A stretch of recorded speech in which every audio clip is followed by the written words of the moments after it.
الحمد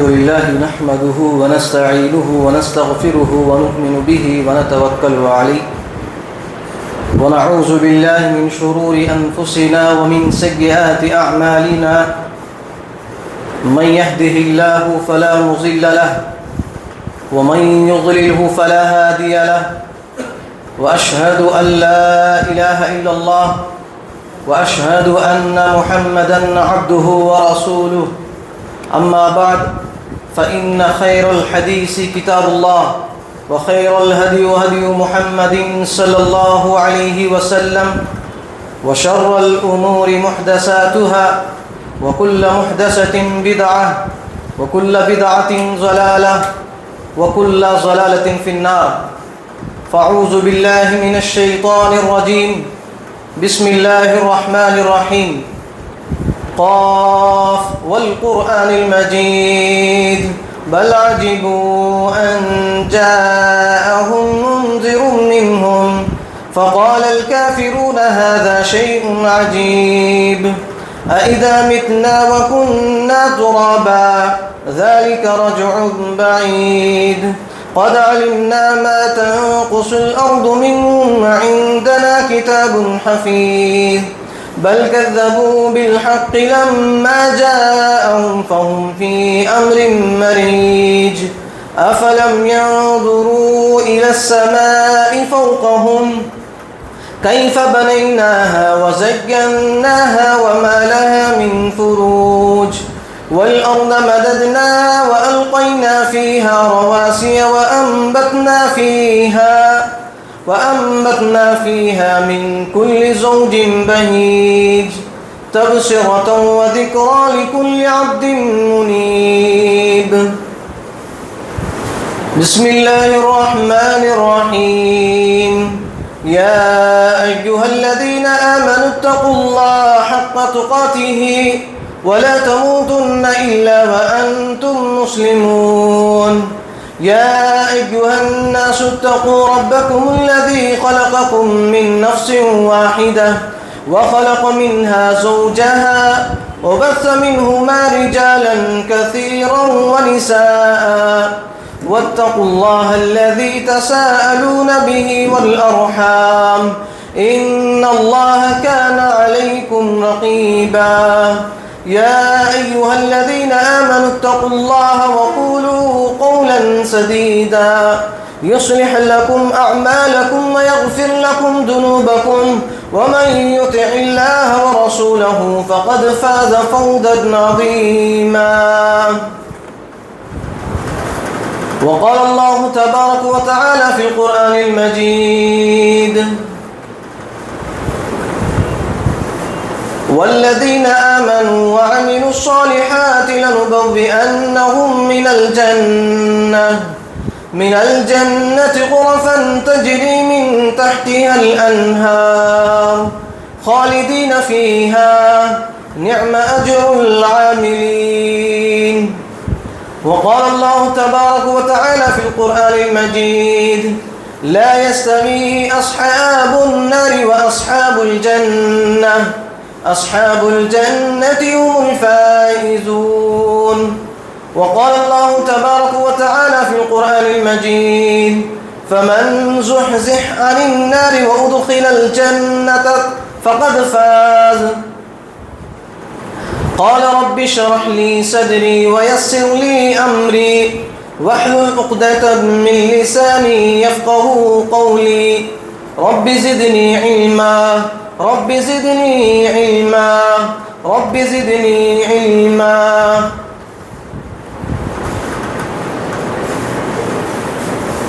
محترم میرے دینی بھائیوں بزرگوں اور میرے عزیز ساتھیوں، سب سے پہلے تمام قسم کی تعریف و توصیف، کبریائی و بڑائی، ہر قسم کے حمد و ثنا سب کچھ اس اللہ رب العالمین کے لیے سزاوار ہے جس نے آج ہم سب کو یہاں پر کچھ دین کی باتیں سننے، سنانے اور ان باتوں پر عمل کرنے کا ایک بہترین سے بہترین موقع ہمیں عنایت فرمایا ہے۔ اللہ رب العالمین کا بے انتہا شکر احسان یہ ہے کہ اس نے ہمیں اس دنیا کی سب سے عظیم سب سے بڑی دولت اسلام جیسی عظیم دولت سے ہمیں سرفراز فرمایا ہے۔ اس مختصر حمد و ثنا کے بعد درود و کروڑ و سلام ہو تمام انبیاء علیہم الصلاۃ والسلام پر، خصوصاً میرے اور آپ کے آخری جناب محمد عربی صلی اللہ علیہ وسلم پر۔ محترم بھائیوں، بزرگوں اور میرے عزیز ساتھیوں، آج میں آپ لوگوں کے سامنے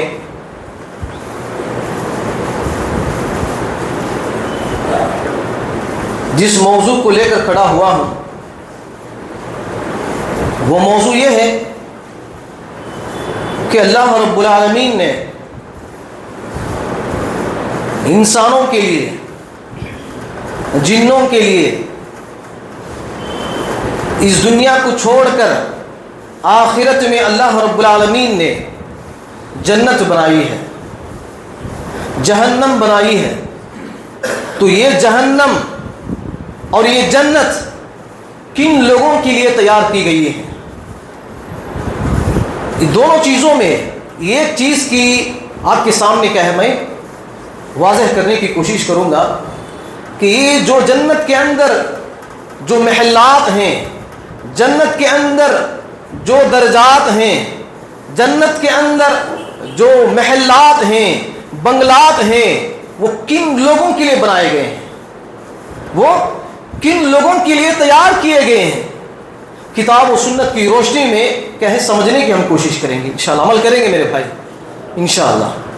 تو سب سے پہلی چیز یہ ہے میرے بھائی، یہ اللہ رب العالمین کا قانون ہے دنیا کے اندر کہ جو بھی لوگ اچھے کام کریں گے ان کے لیے جنت ہے، جو بھی کہیں برے کام کریں گے، گنہ کام کریں گے، ان کے لیے اللہ رب العالمین نے جہنم تیار کر رکھا ہے۔ اب ظاہر سی بات ہے کہ اس جنت کو حاصل کرنے کے لیے ہمیں اس دنیا کے اندر کن اعمال کو ہمیں اپنانا چاہیے، اس جہنم سے بچنے کے لیے کن چیزوں سے ہمیں دور رہنا چاہیے۔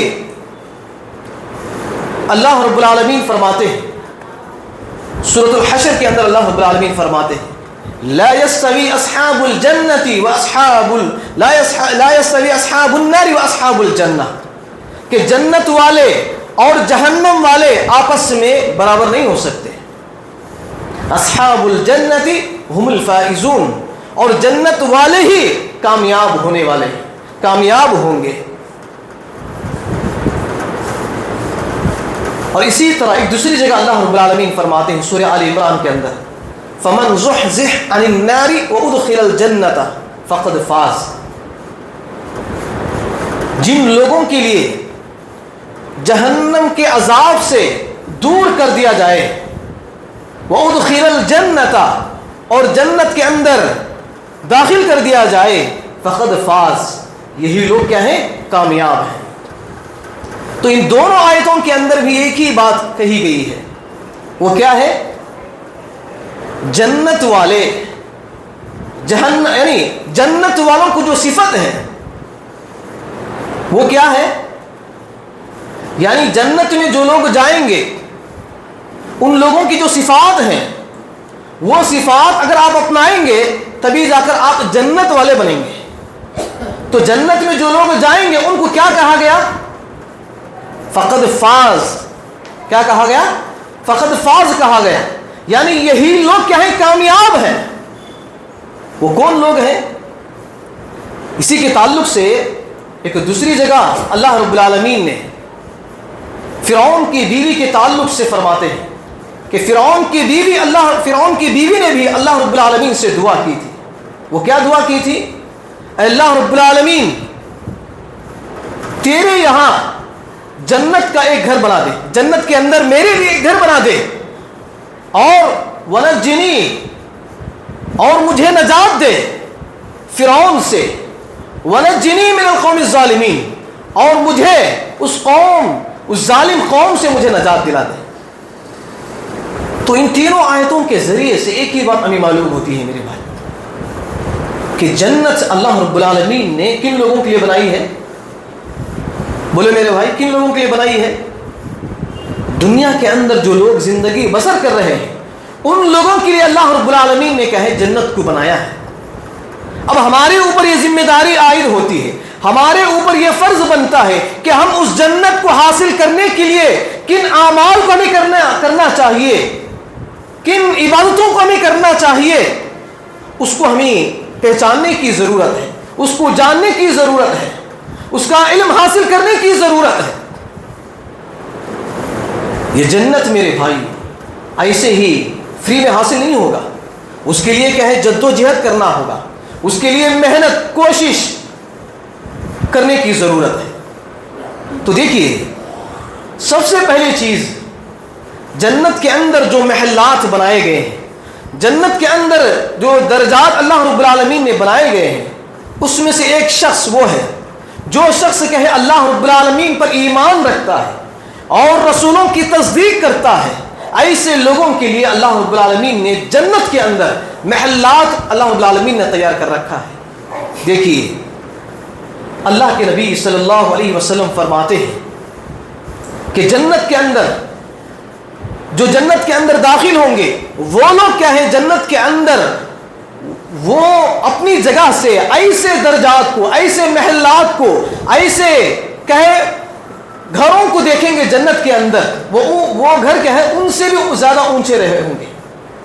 یعنی جس طرح سے مغرب یا کہے مشرق کے اندر جب سورج ڈوبتے وقت کیا ہے ایک ستارہ، چمکتا ہوا ستارہ ہمیں نظر آتا ہے، اسی طرح کیا ہے جنت کے اندر جو لوگ ہوں گے وہ لوگ کیا ہے ان سے بھی زیادہ درجے والوں کو اس طرح دیکھیں گے۔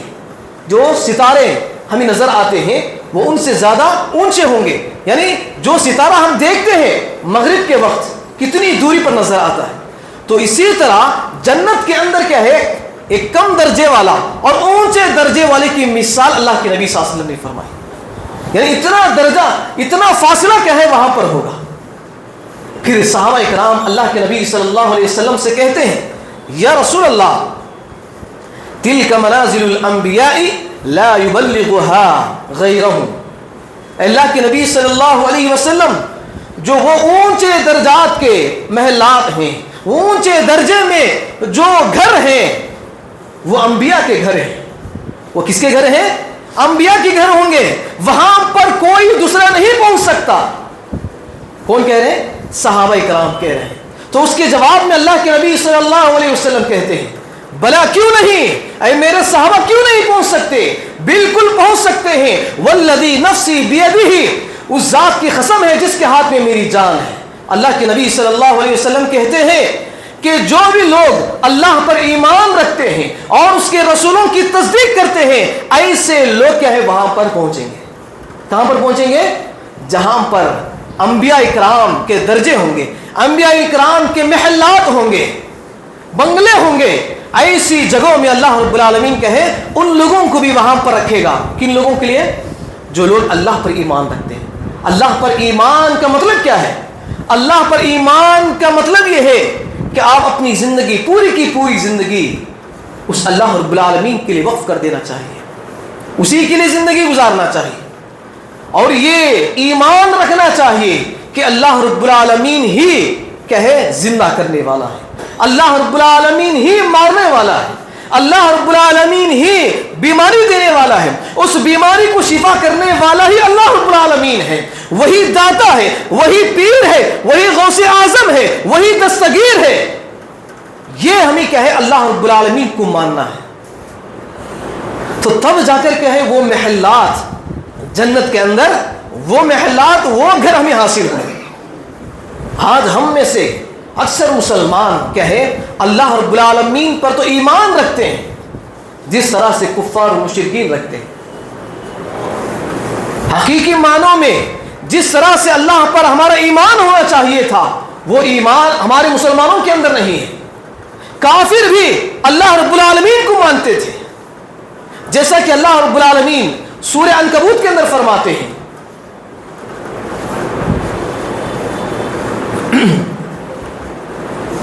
اللہ رب العالمین فرماتے ہیں، الذی خلق السماوات والارض وسخر الشمس والقمر لیقولن اللہ۔ اگر کافر لوگوں سے، کفار مشرکین سے یہ کہا جائے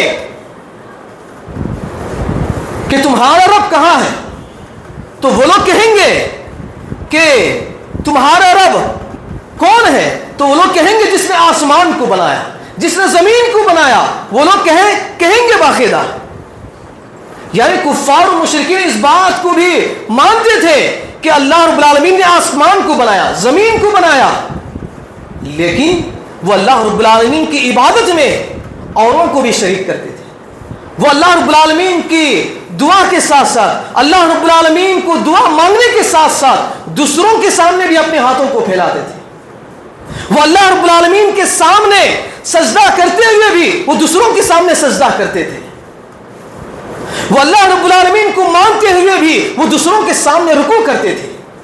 تو جس طرح سے کفار و مشرکین نے اللہ رب العالمین کو مانتے تھے، اسی طرح آج ہمارے مسلمان بھائی بھی مانتے ہیں. اللہ کہاں ہے اگر مسلمانوں سے پوچھا جائے تو کہتے اللہ رب العالمین اوپر ہے. کہ آسمان کو کس نے بنایا؟ اللہ رب العالمین نے بنایا. زمین کس نے بنائی؟ اللہ رب العالمین نے بنائی. انسان کو کس نے بنایا؟ اللہ رب العالمین نے بنایا.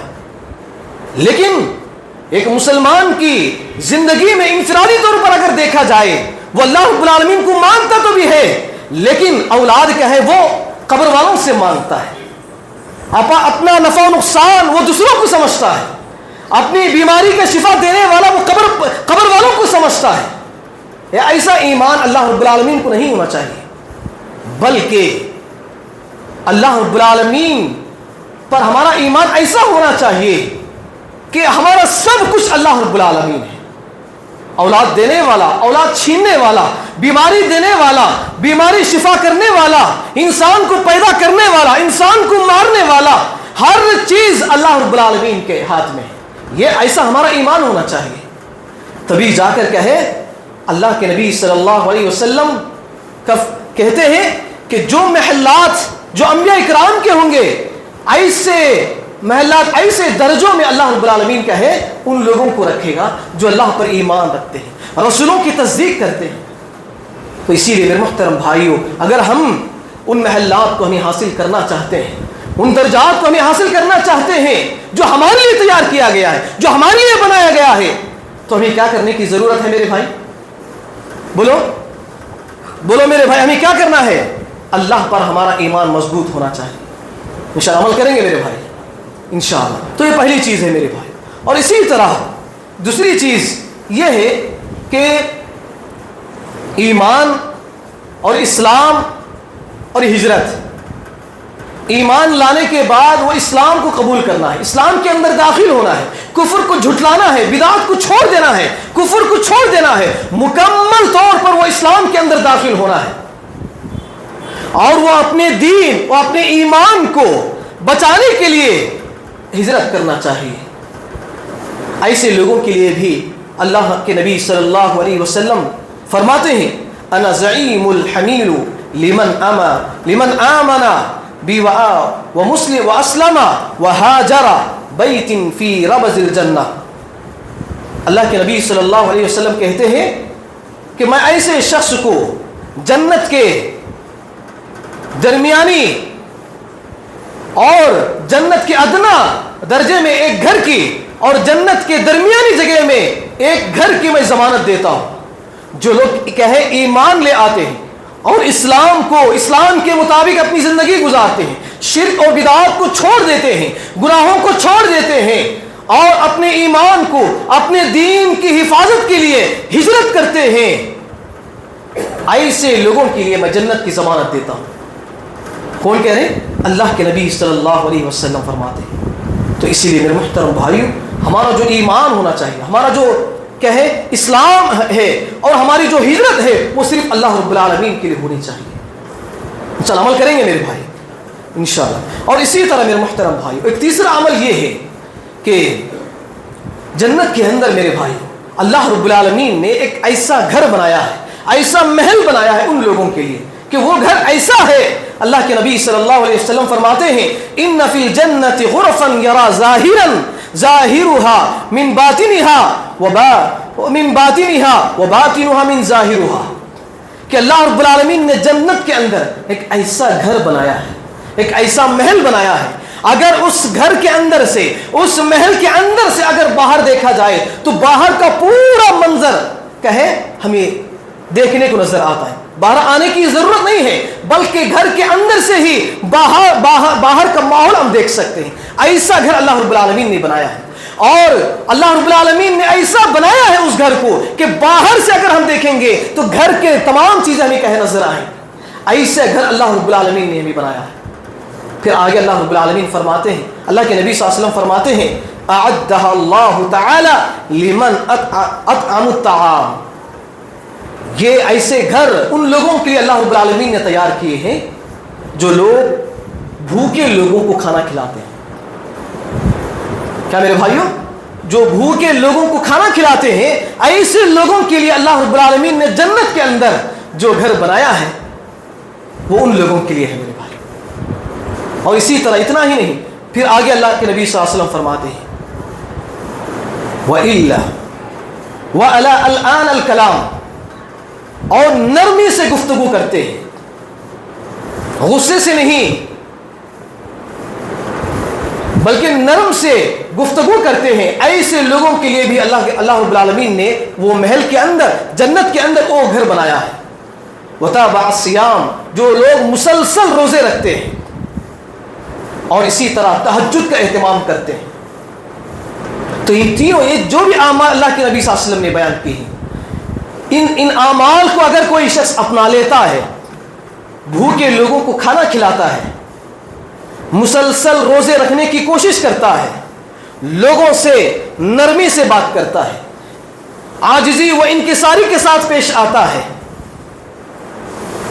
اور جب رات میں دنیا کے تمام لوگ سوئے ہوئے ہوں گے، ایسے وقت میں اٹھ کر اس اللہ رب العالمین کے لیے نماز پڑھے ہوں گے، ایسے لوگوں کے لیے اللہ رب العالمین نے جنت کے اندر محلات تیار کر رکھا ہے۔ تو اس محلات کو، ان بنگلات کو، ان درجات کو ہمیں حاصل کرنا ہے، تو ان اعمال کو کیا ہے، ہمیں اپنانے کی ضرورت ہے میرے بھائی۔ انشاءاللہ عمل کریں گے میرے بھائی انشاءاللہ۔ اور اسی طرح میرے محترم بھائی، کسی کے گھر میں کسی کے اولاد اگر وفات پا جاتے ہیں، کسی کے بیٹے کی وفات ہو جاتی ہے، تو اس پر صبر کرنا چاہیے۔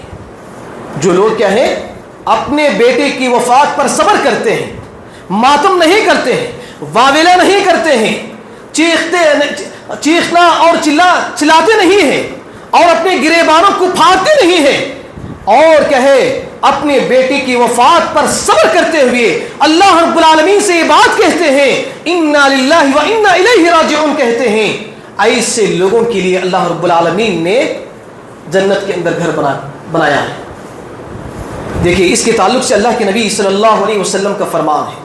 ابو موسیٰ اشعری رضی اللہ عنہ اس حدیث کے راوی ہیں، وہ فرماتے ہیں اذا مات ولد العبد قال اللہ لملائکتہ، جب کسی کے یہاں کسی شخص کی بچے کی وفات ہو جاتی ہے تو اللہ رب العالمین فرشتوں سے کہتے ہیں، اے فرشتوں، کیا تم نے اس میرے بندے کے لخت جگر کو تم نے قبض کر لیا ہے؟ فیقولون نعم، تو فرشتے کہتے ہیں ہاں اللہ رب العالمین، ہم نے اس کے روح کو قبض کر لیا ہے۔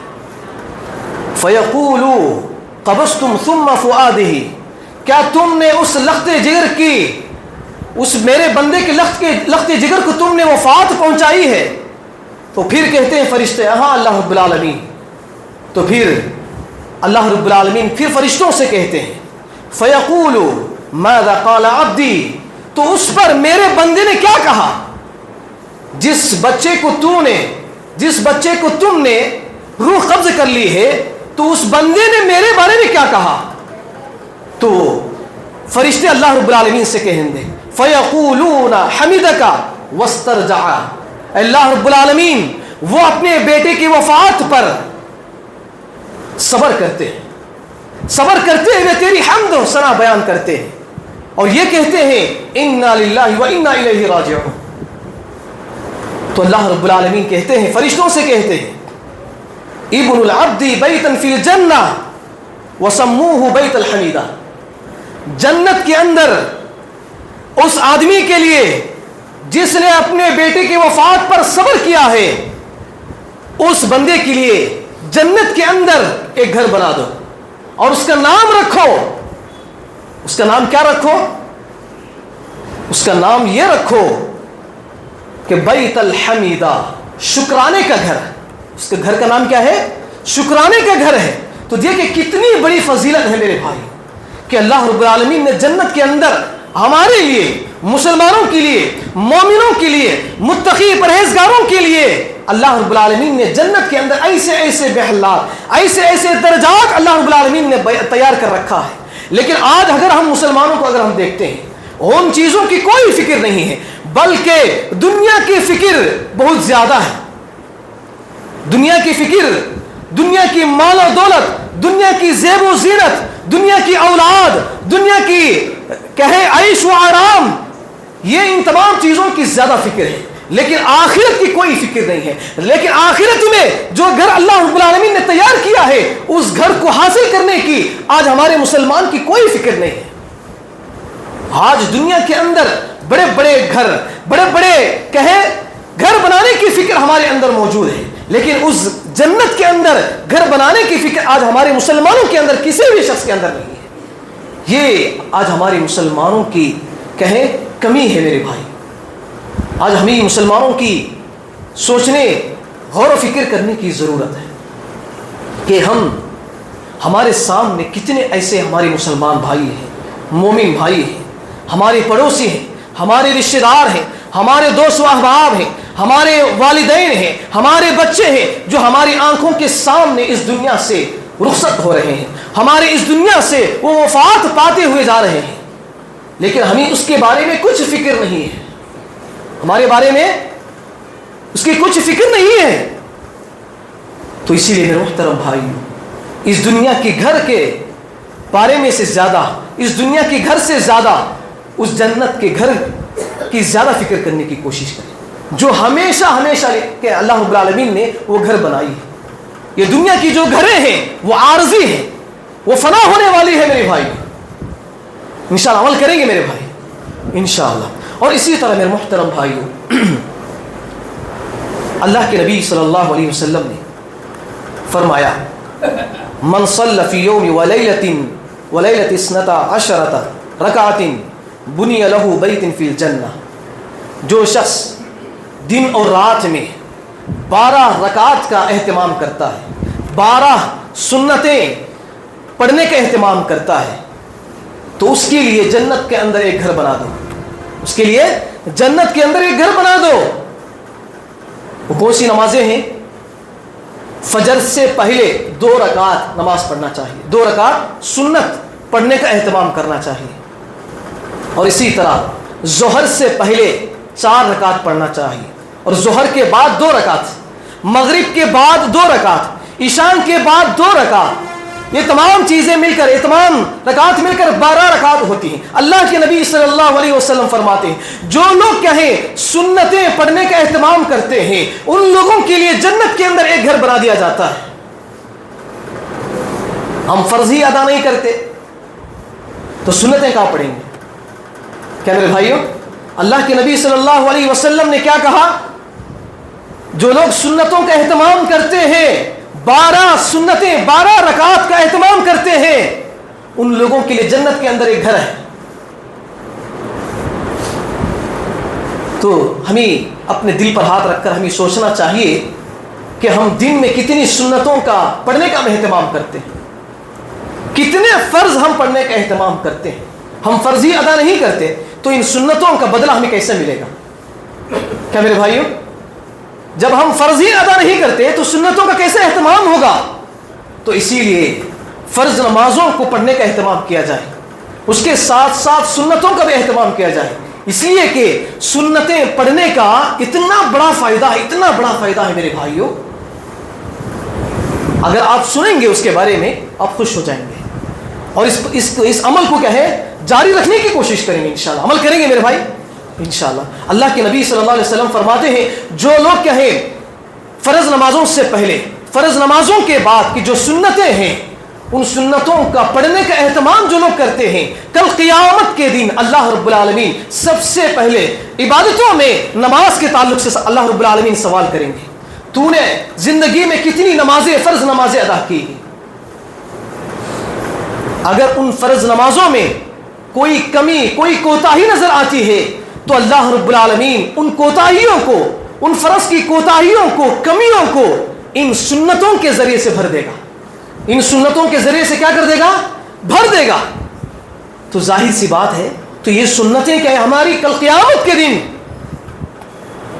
وہ سوال میں کامیاب ہونے کے لیے یہ ہمیں مدد حاصل ہوگی۔ تو اسی لیے میرے محترم بھائیوں، سنتیں پڑھنے کا اہتمام کیا جائے۔ تو اکثر لوگ کیا کرتے ہیں، مسجد کے اندر کیا ہے، سنتیں پڑھنے کا اہتمام کرتے ہیں۔ ہاں ضرور کرنا چاہیے، لیکن اس سے بھی بہتر چیز اللہ کے نبی صلی اللہ علیہ وسلم کا عمل کو ہمیں دیکھنے کی ضرورت ہے کہ اللہ کے نبی صلی اللہ علیہ وسلم نے سنتوں کو کہاں پر ادا کرتے تھے۔ اگر حدیثوں کا مطالعہ کیا جائے، حدیث کی کتابوں کو اگر ہم پڑھتے ہیں تو یہ بات ہمیں سامنے آتی ہے، یہ بات ہمیں معلوم ہوتی ہے کہ اللہ کے نبی صلی اللہ علیہ وسلم تمام کی تمام سنتیں اپنے گھر کے اندر پڑھ کر آتے تھے۔ تو ہمارے اوپر بھی یہ بات فرض بنتا ہے کہ ہم اپنی تمام کی تمام سنتیں گھر کے اندر پڑھنے کی کوشش کریں۔ جب بھی آپ فرض نماز کے لیے آتے ہیں تو گھر کے اندر سنتیں پڑھ کر کہیں نکلنے کی کوشش کریں، تاکہ گھر کے اندر برکت ہو، تاکہ گھر کے اندر رحمت نازل ہو۔ اللہ کے نبی صلی اللہ علیہ وسلم کا ایک دوسرا فرمان بھی یہ ہے کہ جس گھر کے اندر قرآن مجید کی تلاوت نہ کی جاتی ہو، جس گھر کے اندر نماز نہیں پڑھی جاتی ہو، وہ گھر قبرستان کے برابر ہے۔ کس کے برابر ہے؟ بولو میرے بھائی، کس کے برابر ہے؟ قبرستان کے برابر ہے۔ آپ کو معلوم ہونا چاہیے کہ قبرستان کے اندر نہ نماز پڑھی جاتی ہے، نہ قرآن مجید کی تلاوت کی جاتی ہے، تو وہاں پر کون رہتے ہیں؟ بولے میرے بھائی، کون رہتے ہیں؟ مردے رہتے ہیں، زندہ لوگ رہتے ہیں؟ بولے میرے بھائی، زندہ لوگ رہتے ہیں؟ نہیں رہتے۔ کون رہتے ہیں؟ مرے ہوئے انسان قبروں کے اندر دفن ہوئے رہتے ہیں۔ تو اللہ کے نبی صلی اللہ علیہ وسلم نے کس سے تشبیہ دی ہے؟ اس قبرستان سے تشبیہ دی ہے۔ تو آپ کے گھر کے اندر اگر قرآن مجید کی تلاوت نہیں کی جاتی ہے، نماز نہیں پڑھی جاتی ہے، تو سمجھ لیجیے کہ آپ کا گھر بھی قبرستان ہے۔ آپ کا گھر کیا ہے؟ قبرستان ہے۔ تو اسی لیے میرے محترم بھائیوں، تو اس کے اتنی ساری فوائد ہیں میرے بھائی، تو ان سنتوں کو پڑھنے کا ہمیں اہتمام کرنے کی ہمیں کوشش کرنا چاہیے، انشاءاللہ عمل کریں گے میرے بھائی انشاءاللہ۔ اور اسی طرح اور ایک چیز یہ ہے کہ جنت کے اندر ان لوگوں کے لیے بھی اللہ رب العالمین نے ایک محل، ایک گھر ان لوگوں کے لیے بھی بنایا ہے، جو لوگ کیا ہیں اس دنیا کے اندر مسجد بنانے کے لیے اپنا حصہ ڈالتے ہیں، مسجد تعمیر کرنے کے لیے 1 روپیہ ہی کیوں نہ ہو اس مسجد کی تعمیر میں حصہ بنتے ہیں۔ ایسے لوگوں کے لیے بھی اللہ رب العالمین نے جنت کے اندر ایک گھر بنایا ہے ان کے لیے۔ اللہ کے نبی صلی اللہ علیہ وسلم فرماتے ہیں، من بنا مسجدا للہ کمفحص قطعۃ او اصغر بنى اللہ له بیتا فی الجنہ۔ اللہ رب العالمین کے گھر کے لیے اگر وہ گھر چڑیا کی چھوٹا سا گھر کے مانند کیوں نہ ہو، اس کی مدد کے لیے اگر آپ 1 روپیہ بھی خرچ کرتے ہیں، بن اللہ له بیتا فی الجنہ، تو اس شخص کے لیے جنت کے اندر ایک گھر بنا دیا جاتا ہے۔ تو اسی لیے ایسے کاموں میں کہے آپ اپنا پیسہ کہے خرچ کرنے کی کوشش کریں، نیکی، پرہیزگاری، عبادت کے کاموں میں، نیکی کے کاموں میں، دین کے کاموں میں، اسلام کے کاموں میں اپنے پیسوں کو خرچ کرنے کی کوشش کریں۔ آج ہمارے مسلمان بھائیوں کو دیکھیں، اپنا پیسہ کہے فضول چیزوں میں زیادہ استعمال کرتے ہیں، نشے والی چیزوں میں، شراب چیزوں میں، شراب پینے کی چیزوں میں، اور اسی طرح کہے سگریٹ پینے کی چیزوں میں، نشے والی چیزوں میں کہے اپنا پیسہ خرچ کرتے ہیں۔ ان چیزوں کے ذریعے سے دنیا کے اندر آپ کو تھوڑی دیر کے لیے کہے آپ کو راحت و سکون پہنچا ہوگا، لیکن آخرت میں یہی پیسہ آپ کو جنت میں جانے سے روکے گا، یہی پیسہ، یہی فضول خرچی آپ کو جنت میں جانے سے رکاوٹ بنے گی۔ تو اسی لیے میرے محترم بھائیوں کہ آپ کا ہر پیسہ، ہر دولت کیا ہے، جہاں پر بھی آپ خرچ کرتے ہیں، خرچ کرنے سے پہلے 1000 بار سوچیں، اس لیے کہ آپ کا 1 روپیے کا بدلہ، آپ کا 1 روپیے کا حساب کل قیامت کے دن اللہ رب العالمین وہاں پر آپ سے حساب لیا جائے گا۔ تو یہ چیز بھی کیا ہے ہمارے اندر ہونی چاہیے کہ جہاں پر بھی مسجد کی تعمیر کی جا رہی ہو تو وہاں پر ہمارا حصہ ڈالنے کی بھی کوشش کرنا چاہیے، انشاءاللہ عمل کریں گے میرے بھائی انشاءاللہ۔ اور اسی طرح ایک چیز یہ ہے میرے بھائیوں کہ جب ہم نماز کے لیے کھڑے ہوتے ہیں، نماز کے لیے جب ہم کھڑے ہوتے ہیں کھڑے ہوتے وقت کہے ہمارے پیروں کے درمیان جو خالی جگہ نظر آتی ہے ان خالی جگہوں کو پر کرتے ہیں، پیر سے پیر کھندے سے کھندا لگا کر جو لوگ کھڑے ہوتے ہیں، ایسے لوگوں کے لیے بھی اللہ کے نبی صلی اللہ علیہ وسلم نے فرمایا ایسے لوگوں کے لیے بھی کہے کل قیامت کے دن اللہ رب العالمین جنت کے اندر ایک گھر تعمیر کروائے گا۔ یہ بات کیوں کہی اللہ کے نبی صلی اللہ علیہ وسلم نے؟ کیونکہ جب آپ آپس میں پیر سے پیر کھندے سے کھندا ملا کر کھڑے ہوں گے نماز کے اندر، تو آپ کے دلوں کے اندر کی جو نفرتیں ہیں، آپ کے دلوں کے اندر کی جو دشمنی ہے، بغض و کینہ کپٹ ہے، وہ دور وہ تمام چیزوں کو اللہ رب العالمین کیا کریں گے؟ دور کر دیں گے۔ تو اسی لیے اس کا سب سے بڑا فائدہ یہ ہے، اسی لیے صحابہ کرام آپس میں اس طرح کھڑے ہوتے تھے کہ سامنے سے اور پیچھے سے کوئی بھی شخص آنے کی کوشش کرتا تھا، ذرہ برابر بھی وہ کہے صحابہ کرام کو ہلا نہیں سکتا تھا، تو اتنے مضبوطی کے ساتھ وہ کھڑے ہوتے تھے۔ آج ہمارے مسلمان بھائیوں کو دیکھیں، ایسا لگتا ہے کہ وہ صدیوں سے وہ دشمن ہے، ایسا لگتا ہے کہ وہ کئی دنوں سے وہ کہے آپس میں بغض و عناد رکھے ہوئے ہیں، حسد رکھے ہوئے ہیں، ایسا کھڑے ہوتے ہیں، دور دور کھڑے ہوتے ہیں، جبکہ اللہ کے نبی صلی اللہ علیہ وسلم کی حدیث ہے من سد فرجة رفعه الله بها درجة وبني له بيتا في الجنة۔ اللہ کے نبی صلی اللہ علیہ وسلم فرماتے ہیں جو شخص کہے نماز کے درمیان خالی جگہوں کو پر کر دیتا ہے ورفعه الله بها درجة، اللہ رب العالمین اس کے درجات کو بلند کر دیتا ہے، وبني له بيتا في الجنة، اور اس شخص کے لیے جنت کے اندر ایک گھر بنا دیتا ہے۔ یہ میں قصے کہانیاں لوگوں کی باتیں نہیں سنا رہا ہوں میرے بھائیوں، بلکہ اللہ کے نبی صلی اللہ علیہ وسلم نے اپنے مبارک زبان سے منہ سے جو کلمات نکالے ہوئے ہیں ان کلمات کو ان حدیثوں کا آپ کے سامنے سنا رہا ہوں۔ قصے کہانیاں جھوٹی کہانیاں میں آپ لوگوں کے سامنے نہیں سنا رہا ہوں، بلکہ حدیث کی کتابوں کی جو باتیں ہیں وہ باتیں آپ کے سامنے رکھنے کی میں کوشش کر رہا ہوں۔ تو ضرورت اس بات کی ہے میرے بھائی، بہت ساری باتیں ہیں، تو جو باتیں آپ کے سامنے ذکر کی گئی ہیں میرے بھائیوں وہ یہ ہے کہ جنت کے اندر، جنت کو اگر آپ حاصل کرنا چاہتے ہیں، جنت کے اندر اونچے درجہ انبیاء کے ساتھ، صدیقین کے ساتھ، شہداء کے ساتھ، صالحین کے ساتھ، صحابہ کرام کے ساتھ اگر آپ رہنا چاہتے ہیں، ان کے ساتھ بیٹھنا چاہتے ہیں، ان کی صحبت اختیار کرنا چاہتے ہیں، تو آپ کے لیے ضروری ہے کہ آپ ان اعمال کو اپنانے کی کوشش کریں، اللہ پر ایمان، رسولوں کی تصدیق کرنے کی کوشش کریں، لوگوں کے ساتھ نرم گفتگو کے ساتھ بات کرنے کی کوشش کریں، مسلسل کہیں مہینے میں 10 یا 15 دن روزہ رکھنے کا اہتمام کرنے کی کوشش کریں، اور اسی طرح تہجد کا اہتمام کرنے کی کوشش کریں، نمازوں میں صف بندی مل جل کر کھڑے ہو کر پیر سے پیر کندھے سے کندھا ملا کر کھڑے ہونے کی کوشش کریں، اور اسی طرح جہاں پر بھی مسجد کی تعمیر کی جا رہی ہو وہاں پر اپنا حصہ ڈالنے کی کوشش کریں۔ یہ تمام اعمال کیا ہے؟ جنت کے اندر درجات کو بلند کرنے والے اعمال ہیں، جنت کے اندر محلات بنانے کے لیے، جنت کے اندر بنگلات بنانے کے لیے یہ تمام اعمال آپ کے لیے اپنی زندگی میں کام آئیں گی۔ کب کام آئیں گی؟ جب آپ اپنی زندگی میں ان اعمال کو اپنائیں گے، انشاءاللہ عمل کریں گے میرے بھائی، انشاءاللہ۔ تو یہ چند اعمال ہیں میرے بھائیوں، میں نے آپ لوگوں کے سامنے کہے رکھنے کی کوشش کی ہے، اور بہت ساری باتیں ہیں، انشاءاللہ آئندہ جمعہ کے اہم باتوں کو آپ کے سامنے رکھنے کی کوشش کروں گا۔ ضرورت اس بات کی ہے جو باتیں ہم نے یہاں پر قرآن اور حدیث کی روشنی میں سمجھانے کی کوشش کی گئی ہے ان باتوں پر سب سے پہلے مجھے اور آپ کو عمل کرنے کی اور ان باتوں کو دوسروں تک پہنچانے کی ہمیں کوشش کرنا چاہیے انشاءاللہ۔ آخر میں اللہ رب العالمین سے دعا ہے اللہ تعالی ہم سب کو ان کئی باتوں پر عمل کرنے کی توفیق عطا فرما۔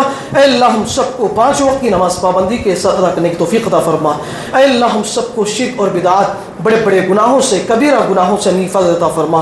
اے اللہ ہم سب کو مرتے دم تک توحید پر قائم رہنے کی توفیق عطا فرما۔ اے اللہ ہم سب کو آپس میں محبت و اخوت، بھائی چارگی کے ساتھ، ملنساری کے ساتھ زندگی بسر کرنے کی توفیق عطا فرما۔ اے اللہ ہم سب کو جنت الفردوس میں اعلیٰ مقام عطا فرما۔ اے اللہ ہم سب کو جہنم جیسی قبیح جگہ سے ہمیں حفاظت عطا فرما۔ آمین یا رب العالمین۔ السلام علیکم ورحمۃ اللہ وبرکاتہ۔